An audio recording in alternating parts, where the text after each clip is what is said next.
Nag-post na ng larawan ng daddy ni Donnie sa kanyang nakaraang birthday surprise. At 60 years old na nga siya, pero wala sa kanyang mukha ayon sa mga netizen. At nandito rin pala ang boses ng ABS-CBN tiyak na napakasaya ng kanilang daddy sa ginawa ng kaniyang anak. Sa post na ito ay talagang makikita sa mga comment na hanap-hanap nila si Belle.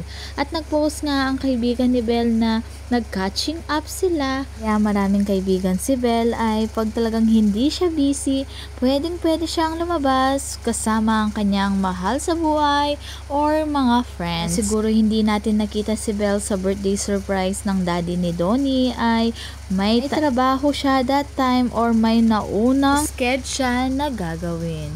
Dahil surprise nga ang birthday ng daddy ni Donnie, kaya siguro hindi agad nasabihan si Belle na may event that day. Pero panigurado in private niyan ay nag-chat siya sa daddy ni Donnie para batiin.